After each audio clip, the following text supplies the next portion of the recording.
निर्मलं स्फटिकाकृतिम् आधारं सर्वविद्यानां हयग्रीव उपास्महे। सभा सरस्वती नमस्कारं। सभा సభాధ్యక్షులు డాక్టర్ తత్వాది ప్రమోద్ కుమార్ గారు, నీ వెనక నీ గురించి ఇతరులు మాట్లాడే మాటలు కాలికి అంటుకున్న తుప్పుతో సమానం, కడుక్కొని వెళ్ళాలి కానీ నుదుటన రాసుకొని బాధపడదు అని ఉదయం కూడా మనల్ని పలకరించి, అంటే బాధను రాసుకోవద్దు, కేవలం ఆనందాన్ని పంచుకోండి అని ఒక పలకరింపు, ఒక నినుదనుగా అందిస్తున్నటువంటి ఈనాటి కార్యక్రమ ముఖ్య అతిథులు, ఆత్మీయులు, ఎన్ని చెప్పినా ఎన్ని విశేషాలు చెప్పినా తక్కువే అనిపిస్తారు. మనందరికీ ఆత్మీయులైనటువంటి పెద్దపల్లి జిల్లా వస్తలేదు అదే మాట్లాడే అసలు కలెక్టర్ గారు శ్యామప్రసాద్ గారు, అట్లాగే కార్యక్రమంలో పాలకంతుల కలరించి, ఎందుకంటే అది ఇదే వేదిక పైన ఇక్కడే గౌరవనీయులు నారాయణ రెడ్డి గారి సమక్షంలో పురస్కారాన్ని అందుకున్నటువంటి వజ్ర శివకుమార్ గారు, తరువాత అంటే ఈ పురస్కారం నుంచి రాష్ట్రీయ పురస్కారం వరకు ప్రయాణం చేసి నిత్యం వారు 2 పనులు, ఉభేత్ర అందరూ చేసే పనులు కానీ ఉభేత్ర 2 పనులు చేస్తున్నారు. గత 3 ఏళ్ల నుంచి ఒక ప్రత్యేకమైనటువంటి పనిలో నేను వారితో నిత్యం కలుస్తున్నాను. కవిత్వం రాయడం ఒక పని అయితే, సామప్రియ అనేటువంటిది ఒక వాట్సాప్ సమూహాన్ని ఏర్పాటు చేసి తద్వారా ఎంతో మంది గాయనవాళ్ళను పరిచయం చేస్తూ, పాటల్ని పరిచయం చేస్తూ దానికి కొత్త వ్యాఖ్యానాలు ఇస్తున్నారు. నేను శివకుమార్ సార్ అనేటువంటిది ఏంటంటే, మీరు చేసే పాటల వ్యాఖ్యానం కూడా పుస్తకం రావాలనేటువంటిది నా ఆకాంక్ష. చాలా అద్భుతమైనటువంటి పని జరుగుతుంది. ఎందుకంటే సంగీతానికి, సాహిత్యానికి వేదికైనటువంటి ఒక వేములవాడ పట్టణం నుంచి ఎంతో మంది గాయనవాళ్ళు, అలాగే వివిధ దేశాల వరకు అది పరివ్యాప్తం చెంది 3 ఏళ్లుగా వారు దాన్ని ప్రధానంగా ముందుకు నడిపిస్తున్నటువంటి వారు. నిత్యం నారాయణ రెడ్డి గారు అంటూ కవిత్వం రాయనే నిద్రపోలేను అన్నట్టుగా సీరియస్గా చూస్తే ప్రతిరోజు దృశ్య కవితతో పలకరించేటువంటి మా ఆనంద్ సార్. ఎందుకంటే ఈ మధ్య నేను అంటే కరీంనగర్ నుంచి ట్రాన్స్ఫర్ అయ్యి వెళ్ళిపోయిన తర్వాత నాకు ఒక అవకాశం ఉంది. ఒక గంట సేపు ప్రయాణం చేయాలి. ఆ గంట సేపు ప్రయాణం చేయాలి ఏంటి అంటే, ఆనంద్ సార్ ఏ కవిత్వం పెట్టడం అని మొదలు చూసుకుంటాం, తర్వాత మిగతా అందరికీ చదువుతాం, కానీ ఆనంద్ సార్ నాకు మాత్రం ప్రత్యేకంగా పోజ్ చేస్తాను. అట్లా ఒక మానవత్వం, మానవీయ పరిమళాలు కలిగినటువంటి ఒక కవిత్వాన్ని నేను ఆస్వాదిస్తున్నాను ఆనంద్ సార్. అట్లాగే కార్యక్రమంలో ఉన్నటువంటి ఒక సోదరుడు, ఎస్ఆర్ఆర్ కళాశాల ప్రిన్సిపల్, మంచి పండిత కవి, చక్కటి పరిపాలన దక్షుడైనటువంటి డాక్టర్ కల్వకుంట్ల రామకృష్ణ. అట్లాగే ఈనాటి కార్యక్రమంలో వేదికపై ఉన్నటువంటి మరొక జాతీయ సాహిత్య పరిషత్ అధ్యక్షుడిగా, వీరి పాఠ్య పుస్తకాల రచయితగా మీ అందరికీ తెలుసు. కానీ ఈ రాష్ట్రాన్ని అంటే విద్యాయానంలో ప్రయాణింపచేసేటువంటి ఒక ఎస్ఈఆర్కి సంబంధించినటువంటి ఒక బంగుల్లో 2వ వాడిగా నేను చెప్తున్నాను. మా మిత్రుడు రవీంద్ర గారు ఉదయం పూట 10 గంటల నుంచి ఇప్పటి వరకు 4 గంటల వరకు కూడా నన్ను కూడా వదలలేదు. ఆ సమూహంలో చాలా విషయాలు చెప్పి, ఇప్పుడు కూడా మీకు వాట్సాప్లో వచ్చింది 7 గంటలకు జాయిన్ కావాలి అని. అంటే జాయిన్ కావాలంటే సార్ చూస్తే మా గురువు గారు ఇప్పుడు ఉడతారు లేదు దాంట్లో జాయిన్ అయితే అని అనుకున్నాం. నేను దాన్ని కూడా పక్కన పెట్టేసి తర్వాత వేదికైనటువంటి ఒక కొత్త నీళ్ళు అంటేనే కొత్త నీళ్ళు కొత్త రకమైనటువంటి కవిత్వంతో నిత్యం కలుస్తారు. ఇక మా వేదికపైనటువంటి ఒక పెద్దలు, గురువు గారు, ప్రత్యక్ష గురువు, అలాంటి డాక్టర్ గండ్ర లక్ష్మణరావు గారి పుస్తకం పరిచయం చేయడం అంటే ఒక రకంగా నేను వణుకుతున్నాను. ఎందుకంటే మీకు అందరికీ తెలుసు, అంత పాండిత్యం కలిగినటువంటి ఒక వ్యక్తి, అంత పండితులు కరీంనగర్ పట్టణంలో ఉండడం ఏ పూర్వపుణ్యమో కరీంనగర్ చేసుకున్నటువంటి. అట్లానే మరి ఒక ప్రత్యేకత కలిగినటువంటి ఒక పుస్తకం, ఏది చేసినా ఒక ప్రత్యేకత ఉంటుంది. పద్యం రాసిన ఒక కమ్మదనం ఉంటుంది, అలాగే ఒక నాటకం రాస్తే అందులో నవరసాలు ఉంటాయి. అలాగే ఒక వ్యాఖ్యానం చేస్తే సాక్షాత్తుగా నారాయణ రెడ్డి గారు లాంటి వాళ్ళు ధర ధూరిన సంపన్నులు అని ఒక మంచి మాటతో చెప్పినటువంటి ఒక అంశం మనందరికీ తెలుసు. అట్లా బహుకోణాల్లో బహు సాహితీ ప్రక్రియల్లో తాను ముందుండడమే కాదు, ఒక సమూహాన్ని పరిగణకి తయారు చేసి సాహితీ దొంగలి ద్వారా అనేక కార్యక్రమాలు నిర్వహించి, ఇదిగో ఇప్పుడు సమతా సాహితీ పునరుజ్జీవింపబడినటువంటిది అని నేను మళ్ళా అంటూ, ఎందుకోనంటే సమతా సాహితీ ద్వారా మేము నేర్చుకున్నాం. మేము చాలా మంది కవులను చూసినాం. శేషేంద్ర లాంటి కవులను చూపించినటువంటి ఒక ఘనత గురువు గారు డాక్టర్ వెంకటలక్ష్మణరావు గారికి దక్కుతుందని తెలియజేస్తూ, ఇంకా ఎక్కువసేపు నేను మాట్లాడితే నాకున్న సమయం కూడా ఎప్పుడే చెప్తున్నారు మా ఆనంద్ సార్, జాగ్రత్త నీ టైం మాత్రం తక్కువ ఉంది అని అక్కడి నుంచే చెప్పారు. సరే, ఏది ఏమైనప్పటికీ కొత్తదనం వినూత్నానికి పెట్టింది పేరు కాబట్టి ఇది శతద్రు, మంచి కవి. శతద్రు అనేటువంటి కవిత్వాన్ని అంటే కవితను ఇందులో ఉంచి దీనికి అర్థాన్ని కూడా చెప్పేటువంటి ఒక ప్రయత్నం చేస్తాను. దాదాపుగా ఈ శతద్రు నది అనేటువంటిది తెలుసు. వశిష్ఠ మహర్షి తన 100 మంది కుమారులు చనిపోయిన తర్వాత అందులో పడి ప్రాణత్యాగం చేసినటువంటి సందర్భంలో అది 100 పాయలై ప్రవహించింది. ఆ 100 పాయలై ప్రవహించినటువంటిది కాబట్టి అందువల్ల ఆ 100 పాయల్ని మాత్రమే ప్రతీకగా తీసుకున్నారు గురువు గారు. అట్లానే ఒక దుఃఖాన్ని మనందరికీ తెలుసు, రామాయణం రాసినటువంటి ఒక దుఃఖాన్ని తనలో జీర్ణింపజేస్తున్నారు. ఎందుకంటే రామాయణ వ్యాఖ్యాతం 3 ఏళ్లకు పైగా విశ్వనాథ సత్యనారాయణ గారి రామాయణాన్ని వ్యాఖ్యానం చేసినటువంటి ఒక పెద్దలు కాబట్టి అందువలనే వేదికకు ముందున్నటువంటి ఒక అందరూ కూడా చాలా పెద్దవాళ్ళు ఉన్నారు. మీ అందరికీ కూడా నమోవాకాలు తెలియజేసుకుంటూ, అలాగే మా సముద్రాల వారు అంటారు శతమానం భవతి అని అంటారు కాబట్టి, అలా అంటే ఈ శత అనేటువంటి దాన్ని చూస్తే 100 ఏళ్ల ఆయు ప్రమాణం అవుతుంది. 100 విధాలుగా వికసించడం, అందుకే 100 పూలు వికసించాలి అంటారు. ఆ 100 పూలు వికసించినట్టు, 100 ఏళ్ళు జీవించినట్టు, 100 పాయలుగా వినూత్నమైనటువంటి కవిత ఇక్కడ ఆవిష్కరించబడింది గురువుగారు డాక్టర్ లక్ష్మణరావు గారి కలం నుంచి. ఇందులో మనం చూస్తే ఒక 3, మళ్ళీ చెప్పాలంటే 3 అంటాం కదా, 3 ముమ్మూర్తుల 3 విధాల 3 రూపాల్లో ఈ కవిత్వం ఇక్కడ ఆవిష్కరించబడింది. అందువలనే ఇక్కడ ఇంతకుముందు కొంచెం చర్చను వేపినారు మా డాక్టర్ ప్రమోద్ సార్. వచన పద్యం అనేటువంటిది దీనికి ఒక ప్రత్యేకమైన వచన పద్యాలు. ఈ మాట ఎక్కడ నేను ఫస్ట్ విన్నాను అంటే శివారెడ్డి గారి నోటి నుంచి ఈ పద్యాన్ని, అంటే అంతకుముందే ఒక చర్చ 1968 నుంచి చర్చ నడుస్తున్నది. కానీ ఇక్కడ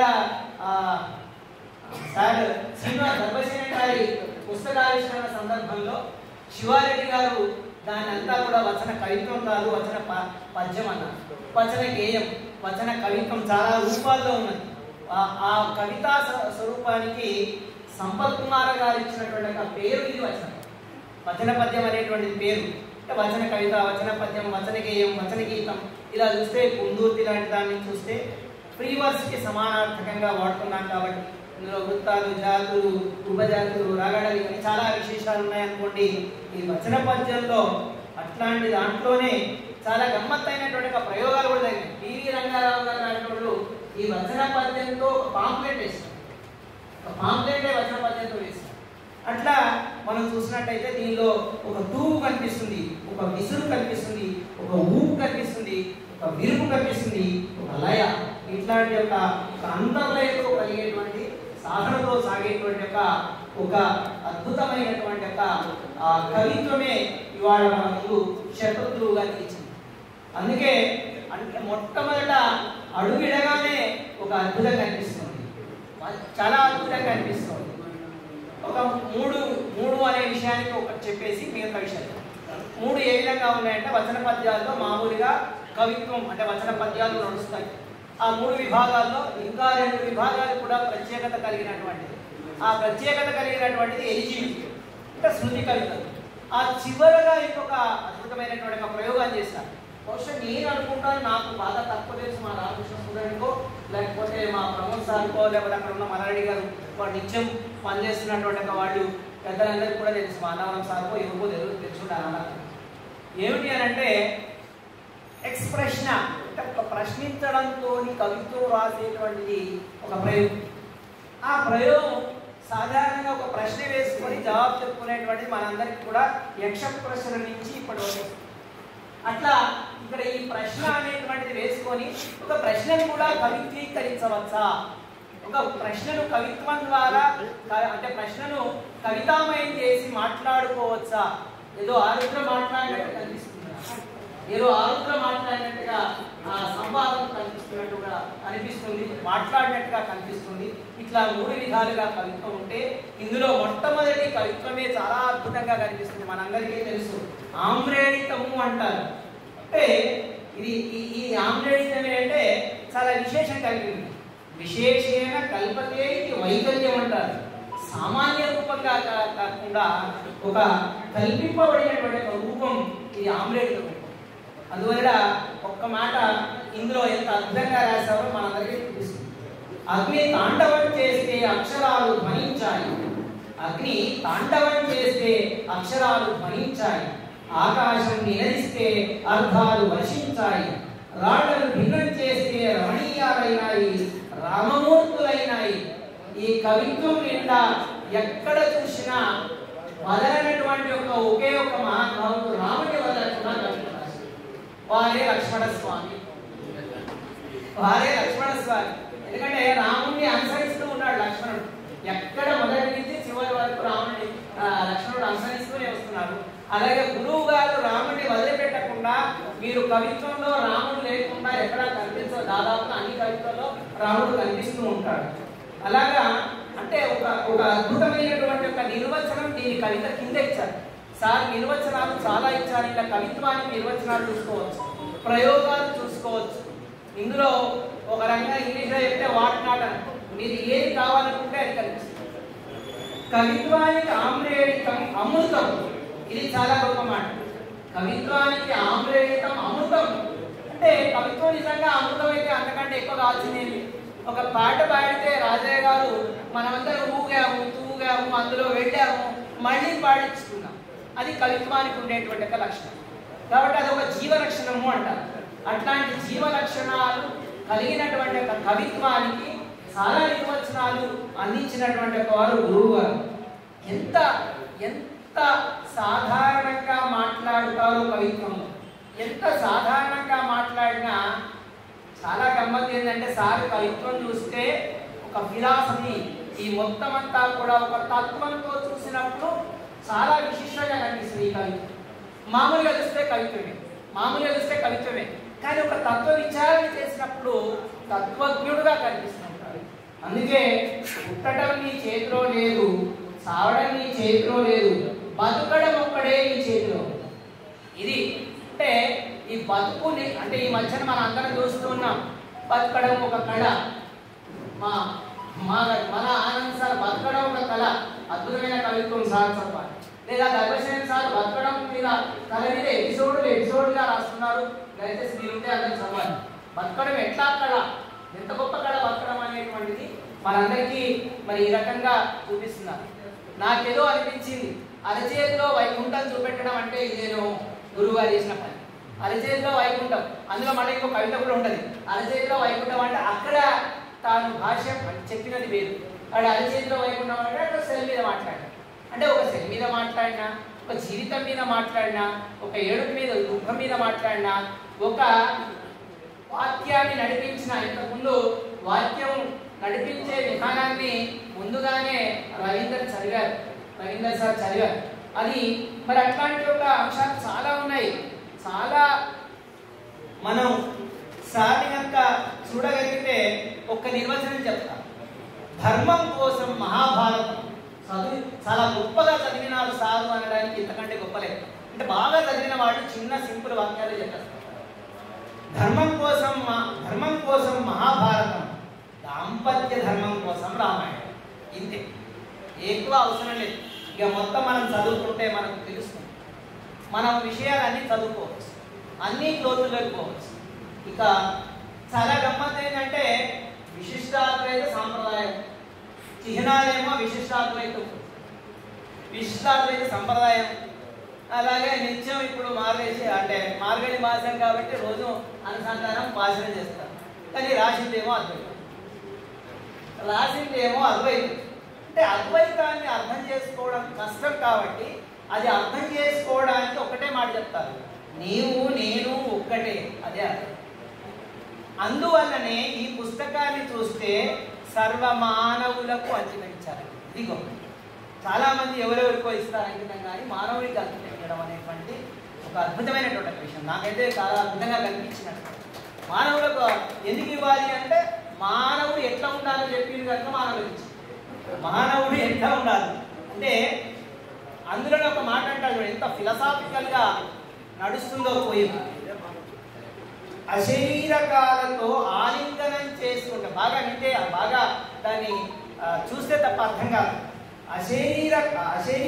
అశరీరకాలతో ఆలింగనం చేసుకుంటే ఆనందానుభూతి పొందితే అంతా ఒకటే కదా. అంటే అశరీరాలతో ఆలింగనం ఎట్లా చేసుకుంటామంటే మనసుతో ఆలింగనం చేస్తాం, మనసుతో ఆలించాలి, మనసుతో ఎదుటి వాళ్ళ మనసులో ఉండాలి. అప్పుడు కానీ అంతా ఒక్కటే అనే అనుభూతి కనిపిస్తుంది. అట్లా అనుభూతి చెందేటువంటి ఒక కవిత్వం ఇందులో ఉన్నది.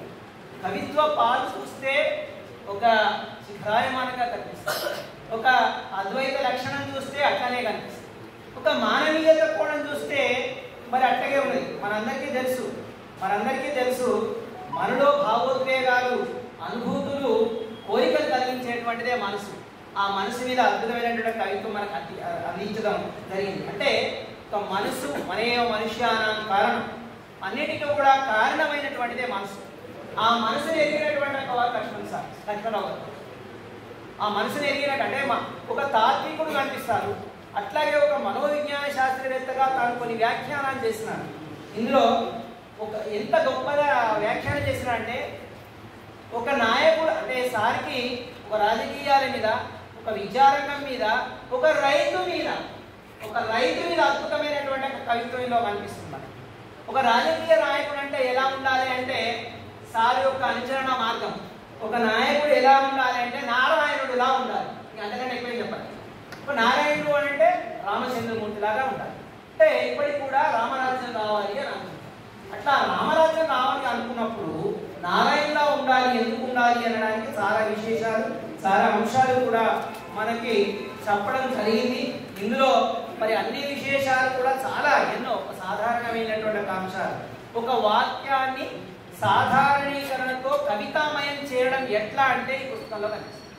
ఒక మామూలు సాధారణీకరణ అంటే మామూలుగా చూసినప్పుడు కొన్ని సంప్రదాయాలు అని ఒక మాట రాస్తున్నాం. సంప్రదాయం ఇది నాకైతే చాలా విశేషం అనిపించింది.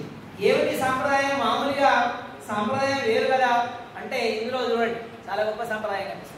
ఏమీ లేదు ఇక్కడ. సంప్రదాయం అంటే విశిష్టాద్వైత, అద్వైత ఏది చెప్పదు. మానవీయం, కలుసుకోవడం, మనుషులను తెచ్చుకోవడం, మనుషుల మధ్యన పారాడడం, మనుషుల మధ్య నిలబడడం, ఇట్లాంటి విషయాలు మాత్రమే మనకి కనిపిస్తూ ఉంటాయి తప్ప వేరే అంశం ఏది కూడా కనపడదు. చాలా గమ్మత్ అందరికీ తెలుసు. ఆహార నిద్ర భయం మైథునాంశ అన్నట్టుగా అందరికీ సాధారణమైనటువంటి విషయాలు.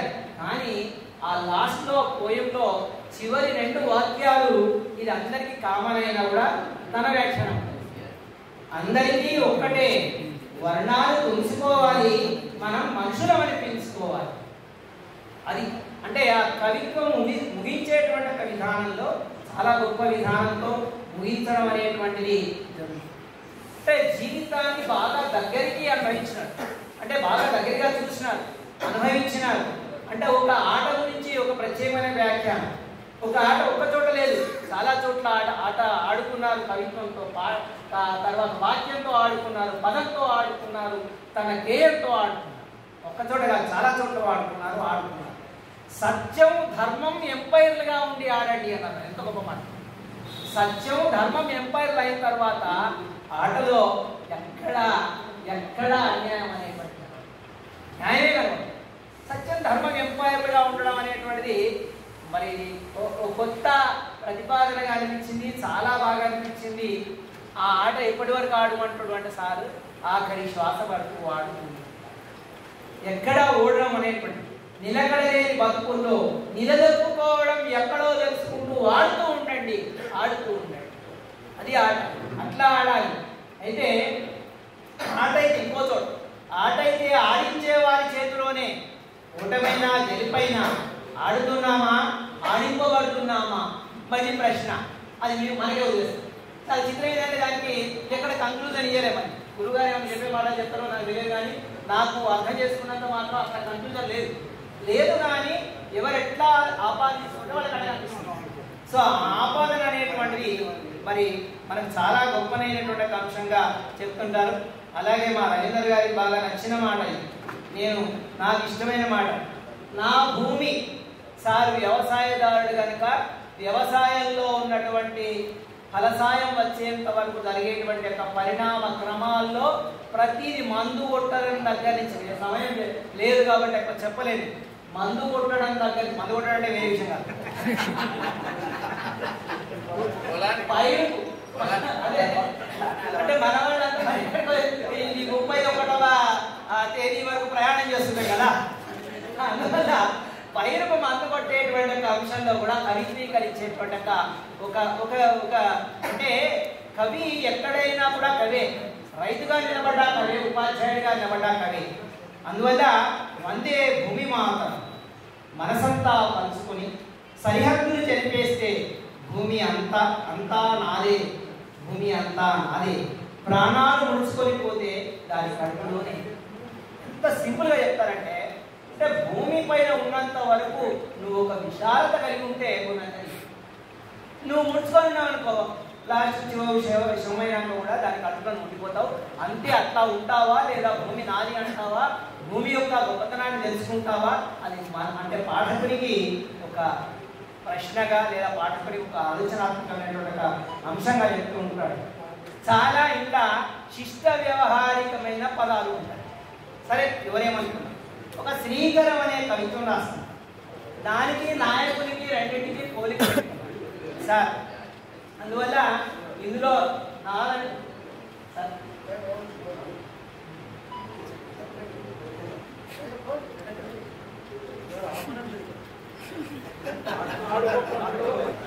జీవకోటికి చైతన్యానికి నీవే శ్రీకారం. ఇప్పుడు మనం ఎనర్జీ అనుకుంటామా? నమ్మేవాడు దేవుడు అనుకుంటారా? నమ్మనివాడు శాస్త్రవేత్త చెప్పేటువంటి అంశానికి వెళ్తారా? జీవకోటికి చైతన్యమే శ్రీకారం. చైతన్యం లేకపోతే, ఒక చోట అంటాడు, సారే అంటాడు ఒక చోట, బిడ్డ పుట్టిన తర్వాత ఏడవకపోతే అది విషయం. తరువాత మనిషి పోయిన తర్వాత ఏడవకపోతే వాడు మనిషి. చాలా సింపుల్గా,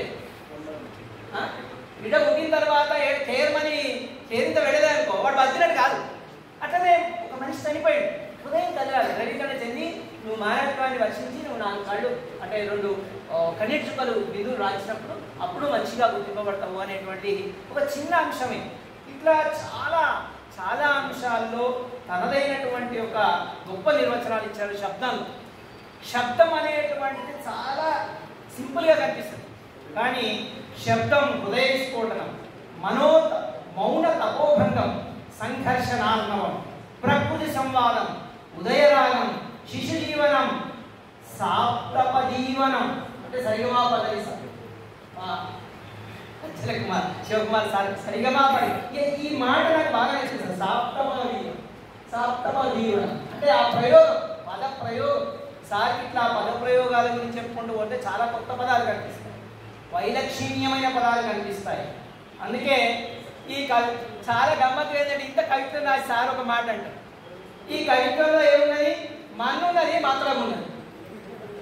అరే, ఇంత గొప్ప కవిత్వం రాసి ఈ కవిత్వంలో ఏమున్నది? మన్నున్నది, మాత్రం ఉన్నది. అంటే మన్నులోనే మనిషి ఉన్నాడు, మంటిలోనే మనిషి తత్వం ఉన్నది, మన్నుతోనే మనిషి జీవం ఉన్నది, మన్నుతోనే మనిషి పెనవేసుకుంది. అట్లా పెనవేసుకుని పోయినటువంటిది ఈ కవిత్వం. అందుకే సారి కవిత్వం అయిన తర్వాత నాకు శేషేంద్ర కవిత్వం గుర్తొచ్చింది. నా దేశమంతా మట్టి కావచ్చు, ఎక్కడో రాస్తాను. అట్లా అంటే చాలా చదువుకున్నవారు కదా. అక్కడ విశేషం ఏంటి అంటే, మనం మామూలుగా చెప్తే how the input is there that much of output is there. ఎంత ఇన్పుట్ ఉంటే అంత అవుట్పుట్ వస్తుంది, ఎంత బాగా చదువుకుంటే అంత బాగా రాయగలుగుతాము అనేటువంటి సందేశాన్ని కూడా మనకు వినిపించినారు. అందువల్ల నీది మట్టి బుర్ర, చూడండి చాలా గమ్మ చెప్తాను, నీది మట్టి బుర్ర అందుకే సారవంతం. ఎంత గొప్ప మాట. సాధారణంగా తిట్టేమంటావు, అరే నీది మట్టి బుర్రరా అంటావు. సార్ ఏమంటున్నారు, కొత్త వ్యాఖ్య చెప్తున్నారు, నీది మట్టి బుర్ర, మట్టిలో మొక్కలు మొలుస్తాయి, నీ మేధస్సులో నుంచి కూడా కొత్త ఉత్పత్తి జరుగుతుంది, నీ మేధస్సులో నుంచి కూడా నువ్వు కొత్త ప్రపంచాన్ని సృష్టించవచ్చు. అంటే తిట్టును కూడా ఒక అద్భుతమైనటువంటి కవిత్రీకరించారు. నీ మీద మన్నువడ తిట్టుగా దీవెన, తిట్టుగా దీవెన. దీని చివరి మాట, చివరి పదం బాగా పట్టుకోవాలి. నీ మీద మన్నువడ, ఎందుకంటే మన్ను పడితే అర్థం ఏమిటి అని అంటే మన్ను నుంచి ఉత్పత్తి జరుగుతుంది. అట్లా చెప్తూ జీవులను సాగి చాలా గమ్మత్తు చివరి అంటే ఒక ఫిలాసఫికల్ ఒక తాత్వికత కనిపిస్తుంది. జీవులను సాకేది మన్ను, శవాలను రాజేది మన్ను. ఈ మొత్తం జీవుల యొక్క పరిణామ క్రమం కనిపిస్తుంది, జీవ పరిణామ క్రమం కనిపిస్తుంది. అట్లా చాలా విశేషణాలు చాలా గొప్పదైనటువంటి ఒక పదాలు, చాలా గొప్పడిగా. ఎంత గొప్పది అని అంటే సాధారణంగా దూరం అయిపోయినామంటాం, దూరం అయిపోయినాం. ఈ దూరం అయిపోయినాం అనడం అనేటువంటిది ఇది దూరం అన్నట్టే అనిపిస్తుంది, కానీ దగ్గర అని చెప్పింది కవి. దూరం ఉన్నది అంటే కనిపిస్తుంది. ఎప్పుడూ ఆకాశం అవని, ఎప్పుడూ కలువవు విడిచి ఉండవు, దూరంలో ఉన్న అనుబంధం ఆనందం ఆరోగ్యం. ఆ రెండు దూరంలో ఉన్న రెండింటికి ఏదో బంధం ఉంది. ఆ బంధం అక్కడి నుంచి వర్షం వస్తేనే ఇక్కడి నుంచి మొలకెత్తది, అక్కడి నుంచి దానికి ఒక మెరుపు ఉన్నది. అట్లాంటి మెరుపులోంచి, అట్లాంటి ఉరుములోంచి, అట్లాంటి చినుకులోంచి ఇక్కడ దీనికి సంబంధం అంటే ఒక మట్టికి ఒక భూమికి ఒక ఆకాశం. అట్లానే ఇక్కడ కూడా అది దూరమేమీ లేదు, నువ్వు ఎక్కడున్నా కూడా అర్థం చేసుకోవాలి. ఒక తాత్వికతతో మనం దీన్ని చూస్తే ఇక అంటే దీంట్లో వ్యవసాయదారుడుగా ఒక మంచి మాట చెప్తాడు సార్.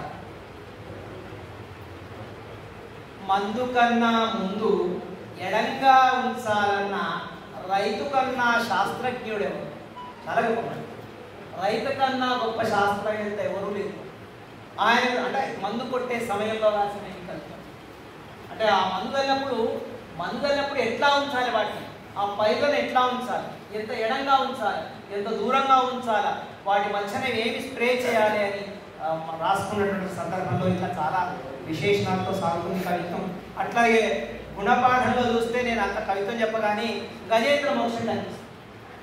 ఒక గజేంద్ర మోక్షంతో సాధారణీకరించిన కవిత్వాన్ని 43వ పేజీలో ఉన్నది చదువుకోవచ్చు ఎవరైనా కూడా.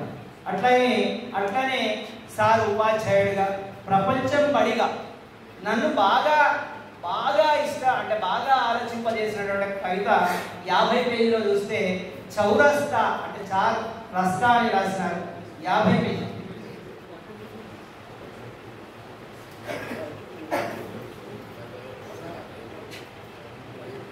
ఏం లేదు, నలుగురం 4 దిక్కులుగా నడుద్దాం, ఇద్దరు ముగ్గురు ఎదురైతే చేతులు జోడించి ఎవరి వైపున వాళ్ళు వెళ్దాం. ఇంతే, ఎవరి వైపున వాళ్ళు చేతులు జోడించి అనడంలోనే ఒక వాళ్ళు కలుసుకుంటే నాయన కాసేపు మాట్లాడుకొని నీ దారి నీది నా దారి నాది, కానీ ఎవరి దారి ఏదైనా మనమందరం ఒకటే, మనమందరం మానవులం, మనమందరి విశ్వజనీయత. అందువల్ల ఇట్లాంటి అంశాలు చెప్తూ ఒక సైనికునికి ప్రణమామ్యహం అంటారు. చాలా గమ్మత్తు ఏంటి అంటే కవిత్వం అంతా చదివితే తప్ప ఒక బిఆర్ అంబేద్కర్ కనవాడు. జ్ఞానావరణం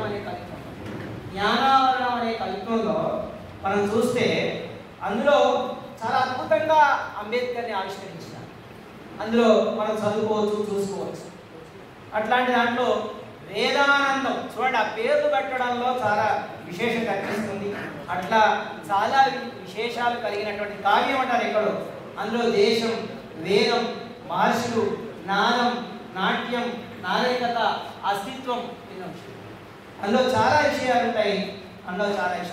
ఇంతకుముందే నేను చెప్పినట్టుగా నరకమైన వైకుంఠమైన నరకమైన వైకుంఠమైన మన చేతిలోనే ఉంది. ఇప్పుడు అరచేతిలో వైకుంఠం సెల్ ఫోన్ అంటారు.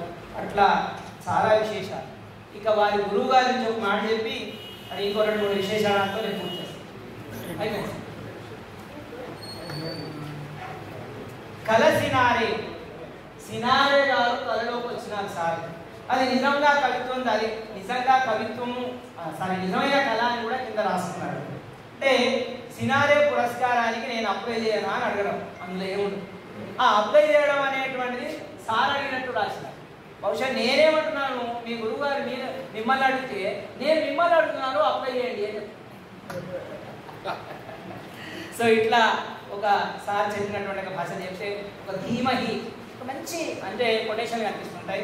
సో ఇట్లా చాలా విషయాలు ఉన్నాయి. దీన్ని పక్కకు పెట్టి ఒక టీ అనేటువంటి ఒక ప్రాణధాతువులు చాలా చాలా చాలా గమ్మత్తైనటువంటి ఒక విషయాలు ఇచ్చి నేను ఇంకా పక్కకు వచ్చేసి మీకు ఒక 2 విషయాలు మాత్రమే చెప్పేసి నా ప్రసంగానికి తీస్తాను.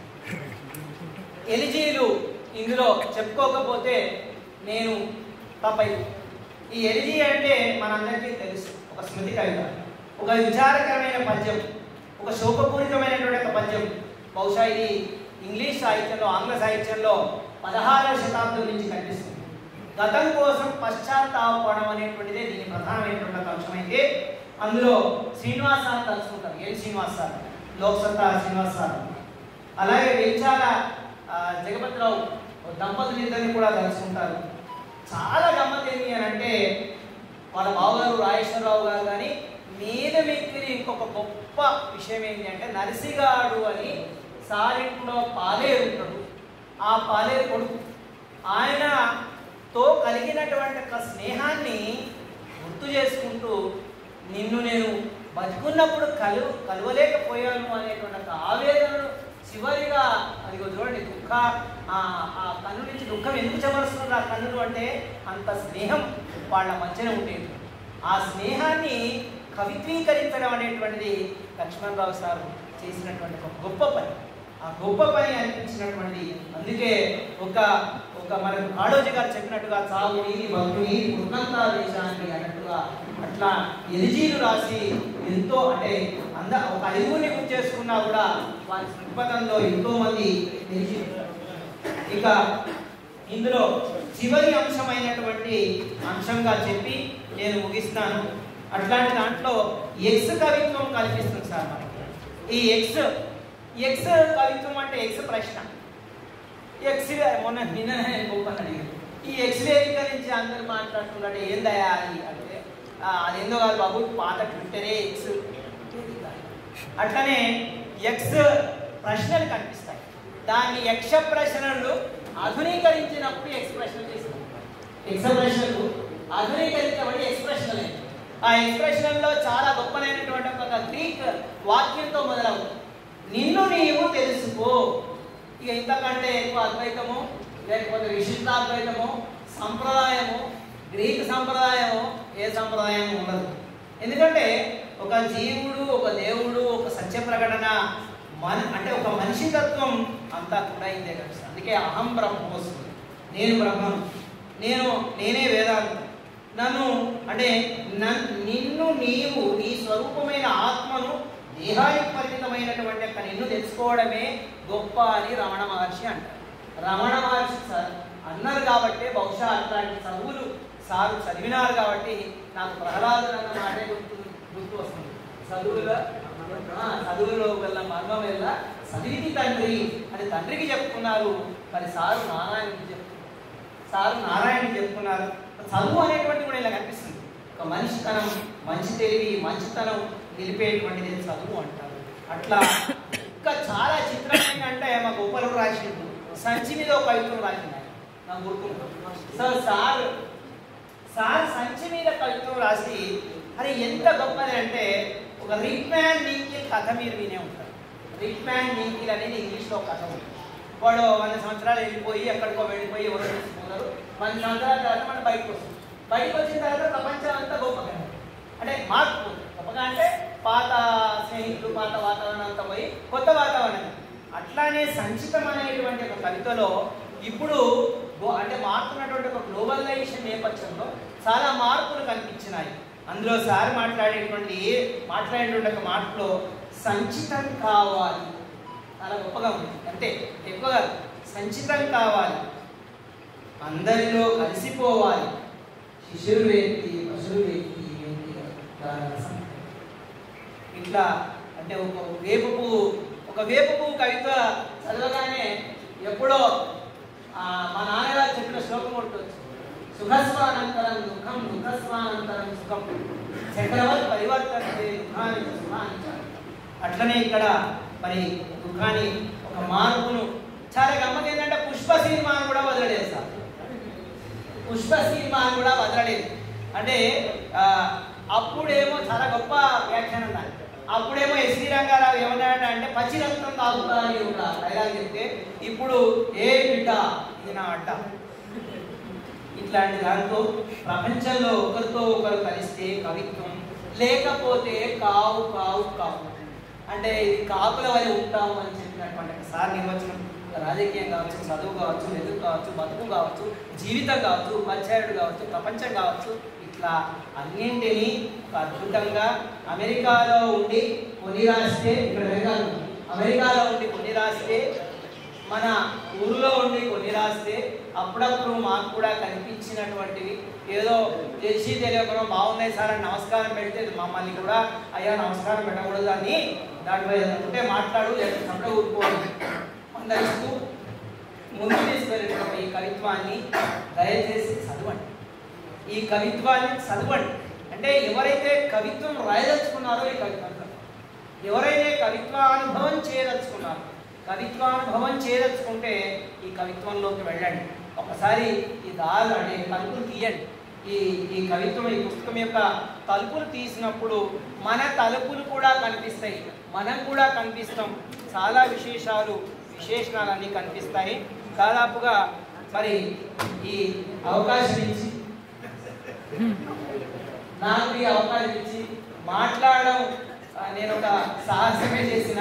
గురువుగారి ముందర ఉంటే తప్పులన్నీ ఏమన్నా ఉంటే నాయి, ఒప్పులన్నీ ఉంటే మా గురువుగారు, అంతకంటే ఎక్కువ లేదు. మరి వారికి ఆత్మీయ అభినందనలు, నమస్కారం. మీ అందరికీ కూడా ఇంతసేపు నన్ను భరించినందుకు నమస్కారం.